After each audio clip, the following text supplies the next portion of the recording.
بسم اللہ الرحمن الرحیم۔ السلام علیکم ورحمۃ اللہ وبرکاتہ۔ 21ویں پارے کے خلاصے کے ساتھ ندیم ماہر آپ کی خدمت میں حاضر ہے۔ 21ویں پارے میں اللہ تعالیٰ نے 4 صورتوں کا ذکر کیا ہے۔ سورہ عنکبوت کا اس میں بقیہ حصہ ہے، اور اس میں سورہ روم، سورہ لقمان، سورہ سجدہ اور سورہ احزاب کا ابتدائی حصہ ہے۔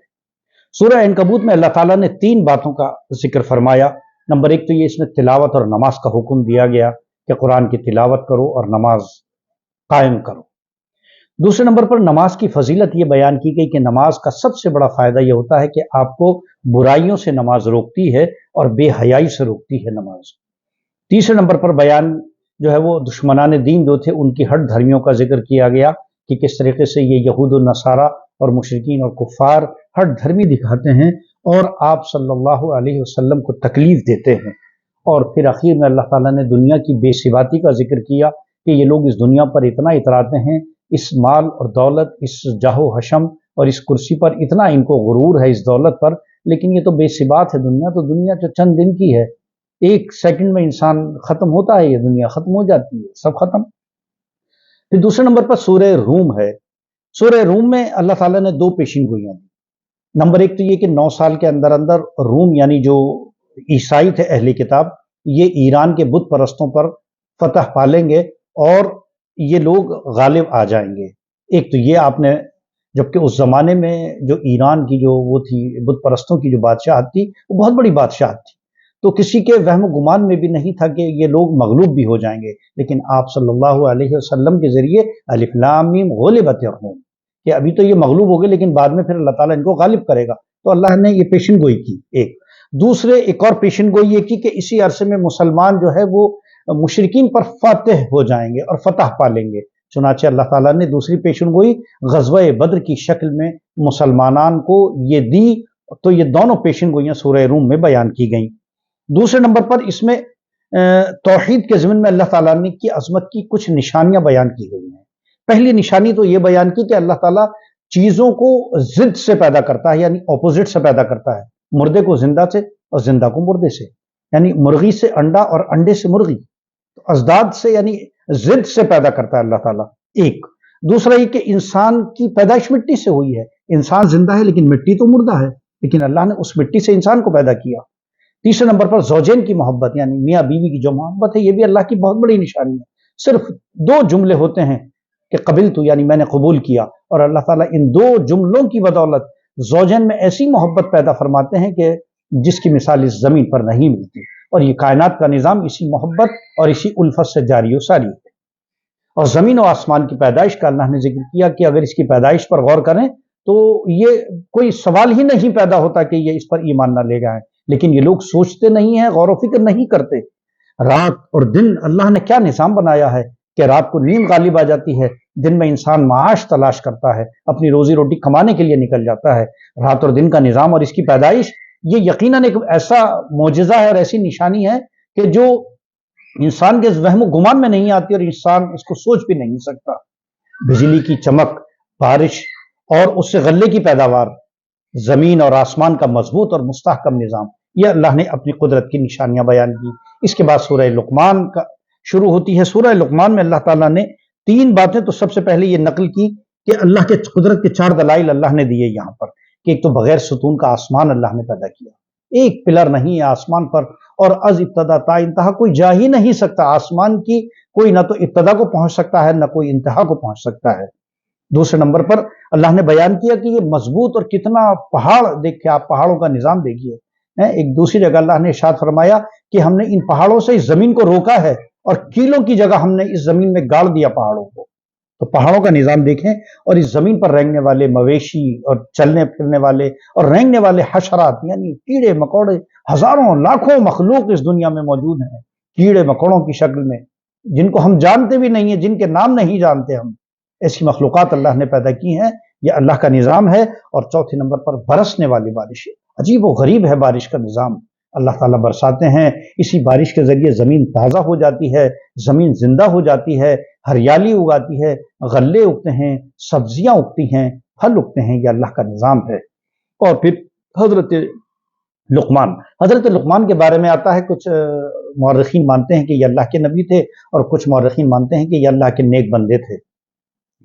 جہاں تک تعلق ہے حضرت لقمان کی، جو ان کی حکمت ہے، وہ اللہ تعالیٰ نے جب قرآن مجید میں اس سورہ کو بیان کیا تو اس سے ان کی عظمت اور ان کی حکمت کا اندازہ ہو جاتا ہے۔ وہ نبی تھے یا نہیں تھے یہ اللہ کو معلوم ہے، لیکن حضرت لقمان کا اللہ نے ذکر فرمایا اور ان کی وصیتوں کا ذکر کیا۔ یہ وصیتیں بڑی عجیب و غریب ہیں۔ اس وصیت کے اوپر اگر یقین جانیے کہ آپ پوری ایک کتاب لکھ سکتے ہیں، 100 200 400 صفحات کی، اس کے اوپر 2 4 5 6 گھنٹے بولا جا سکتا ہے۔ ایک مومن کو، ایک مسلمان کو کیسا ہونا چاہیے، حضرت لقمان کی ان وصیتوں میں آپ ملاحظہ کریں۔ حضرت لقمان نے اپنے بیٹے کو وصیت کرتے ہوئے کیا کہا کہ اللہ تعالیٰ ہر چھوٹی اور بڑی چیز پر قادر ہے، اور ہر بڑی اور چھوٹی چیز اللہ تعالیٰ سامنے لے آئیں گے انسان کے، کوئی بھی عمل اللہ سے چھپا ہوا نہیں ہے۔ اور دوسرے نماز کا حکم کیا، امر بالمعروف، نیکی کا حکم کرو اور برائیوں سے لوگوں کو روکو، صبر اختیار کرو، صبر بہت بڑی نعمت ہے، عاجزی اختیار کرو، اور تکبر سے بچو، بڑائی سے بچو۔ اللہ کو تکبر کرنے والے پسند نہیں ہے، بڑائی اللہ کو ناپسند ہے بالکل۔ معتدل چلو، یعنی درمیانہ انداز میں چلو، اکڑ کر مت چلو زمین پر، اللہ تعالیٰ اکڑ کر چلنے والوں کو پسند نہیں کرتا۔ اور مناسب آواز میں گفتگو کرو، چیخ کر بات کرنا غیر مناسب ہے اور اللہ نے اس کو ناپسند فرمایا ہے، اور نہ اتنا آہستہ بولو کہ کسی کو آواز بھی نہ آئے۔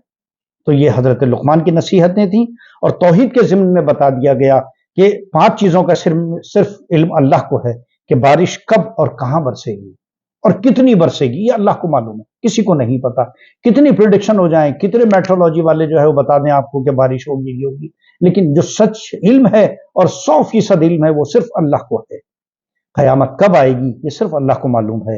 اور پیٹ میں جو مطلب یہ کہ ماں کے جو بچہ ہوتا ہے، وہ یہ تو بتا دیا جاتا ہے اب سائنسی دنیا میں کہ وہ لڑکا ہے یا لڑکی، لیکن وہ کیسا ہوگا، اس کا کیا کردار ہوگا اور اس کے اندر کیا کوالٹیز ہوں گی، یہ صرف اللہ کو معلوم ہے۔ موت کب اور کہاں آئے گی اور انسان کل کیا کرے گا، یہ صرف اللہ کو معلوم ہے۔ اس کے بعد سورہ سجدہ ہے۔ سورہ سجدہ میں اللہ تعالیٰ نے قرآن کی عظمت کا بیان کیا، جیسا ہم نے آپ کو شروع میں بتایا اور بار بار بتایا کہ قرآن مجید کی عظمت، توحید، رسالت، قیامت، یہ وہ چیزیں ہیں جن کا ذکر اللہ تعالیٰ بار بار فرماتے ہیں، اور تسلی رسول، اسی ضمن میں صحابہ کرام کو تمام انبیاء کے واقعات سنائے جاتے ہیں تاکہ آپ کو تسلی ہو جائے۔ تو توحید میں آسمان اور زمین کا خالق اللہ ہے، یہ بیان کیا گیا، اور ہر کام کی تدبیر وہی کرنے والا ہے، کوئی نہیں ہے جو تدبیر کر سکے، اللہ تعالیٰ مدبر ہے، اللہ تعالیٰ کارساز ہیں۔ اور ایک یہ بتایا گیا کہ ایک حقیر قطرہ مختلف مراحل طے کرنے کے بعد انسان کی شکل میں وجود میں آتا ہے، اور اللہ نے کتنی خوبصورت شکل انسان کو دی ہے۔ انسان، آپ اگر غور کریں، اللہ نے آپ کا چہرہ مہرہ کتنا عمدہ بنایا ہے، ہمارے ہاتھ پیر اللہ نے سالم رکھے ہیں۔ خدا نخواستہ اگر یہی جو اللہ نے ہمیں اعضاء دیے ہیں اگر یہ مختلف سمت میں ہوتے تو کتنا خراب انسان لگتا، لیکن تمام مخلوقات میں سب سے خوبصورت اللہ نے انسان کو بنایا۔ اور انسان، پھر قیامت کا ذکر کیا کہ قیامت کے دن مجرم اللہ کے حضور لائے جائیں گے اور ان پر ذلت چھائی ہوئی ہوگی، اور وہ یہ تمنا کر رہے ہوں گے کہ کاش کہ ہم مسلمانوں کی اور ایمان والوں کی بات مان لیتے اور ہم بھی ان کی طرح آج جو ہے وہ جنت کی نعمتوں میں اپنے آپ کو رکھتے اور آج ہمیں عذاب نہ جھیلنا پڑتا۔ اور پھر اس کے بعد اخیر میں سورہ احزاب ہے۔ سورہ احزاب کا ابتدائی حصہ، احزاب یہ خندق کے معنی میں آتا ہے، اور اس میں آپ کو معلوم ہوگا کہ غزوہ خندق ہوئی ہے جس میں مدینے کے چاروں جانب خندق کھود دی گئی تھی، اور پھر وہ غزوہ ہوا ہے، اور وہ غزوہ یادگار غزوہ ہے جس میں حضور اکرم صلی اللہ علیہ وسلم سے صحابہ کرام نے شکایت کی، اپنی جب بھوک کی تو آپ صلی اللہ علیہ وسلم نے اپنے بطن مبارک سے، آپ نے اپنے پیٹ سے جب کپڑا ہٹایا تو آپ کے پیٹ پر پتھر بندھا ہوا تھا بھوک کی شدت سے۔ تو یہ وہ غزوہ ہے، اس کا ذکر قرآن نے کیا ہے۔ اس میں قرآن مجید نے چند باتوں کا ذکر کیا ہے، خاص طور سے 2 باتیں ہیں کہ ایک تو زمانہ جاہلیت میں 3 خیالات کی تردید قرآن نے کی ہے۔ نمبر 1 کیا تھا؟ ان کا خیال تھا کہ بعض لوگوں کے سینے میں 2 دل ہوتے ہیں۔ قرآن نے منع کر دیا کہ نہیں، دل ایک ہوتا ہے، 2 دل نہیں ہوتے، اور جب ایک دل ہوتا ہے تو اس میں یا تو کفر ہوگا یا ایمان ہوگا، قرآن مجید نے ایک اعلان فرما دیا۔ دوسرے نمبر پر کلمات زہار۔ زہار ایک فقہ کا مسئلہ ہے، اور زہار میں ہوتا کیا ہے کہ انسان بیوی سے اگر یہ کہے کہ تو مجھ پر میری ماں کی طرح ہے، یا پھر تیرا سر میری ماں کی پشت کی طرح ہے، اگر اس قسم کے جملے ادا کر دیے جائیں تو وہ بیوی جو ہے وہ حرام نہیں ہوتی، بلکہ کفارہ ادا کیا جاتا ہے اور اس کفارے کے ادا کرنے کے بعد وہ بیوی اس کے لیے حلال ہو جاتی ہے۔ یہ قرآن نے بیان کیا، لیکن اس زمانے میں ان لوگوں میں جاہلیت میں رواج تھا، وہ بیوی حرام ہو جاتی تھی۔ اور بلکہ اس کو میں آگے آپ کو اس کی تھوڑی سی تشریح میں فقہی اعتبار سے کر دوں کہ اگر یہ زہار کا جو کفارہ ہے مسلسل 2 ماہ کے روزے رکھنا لازم ہے، اور اگر روزہ رکھنے کی استطاعت نہ ہو تو 60 مسکینوں کو کھانا کھلانا ہے، ٹھیک ہے، یا پھر 60 مسکینوں کو 2 کلو گندم فی کس کے حساب سے دینا ضروری ہے، یعنی ان کو بدل دینا اس خوراک کا۔ یہ زہار کا کفارہ ہے، اور جب تک آپ یہ ادا نہیں کریں گے آپ کی بیوی آپ کے لیے حلال نہیں ہوگی۔ اس کے بعد اس میں 2 غزووں کا ذکر ہے، غزوہ احزاب یعنی غزوہ خندق اور غزوہ بنو قریظہ، اور اس میں آخر میں ایک اور تفصیل ہے جو انشاءاللہ العزیز ہم 22ویں پارے میں ذکر کریں گے، جس میں حضرت زید بن حارثہ کا واقعہ ہے۔ ندیم ماہر کو اجازت دیجیے، اس امید کے ساتھ کہ یہ ویڈیو آپ لوگ اپنے دوست احباب میں شیئر کریں، خیر کو پھیلانے کا ذریعہ بنیں۔ ہاں، آپ ہمارے لیے دعا کیجیے، ہم آپ کے لیے دعا کرتے ہیں۔ اللہ تعالی ہم سب کو عمل کی توفیق دے۔ اجازت دیجیے، کل انشاءاللہ پھر ملاقات ہوگی۔ ندیم ماہر کو اجازت دیجیے۔ السلام علیکم ورحمۃ اللہ وبرکاتہ۔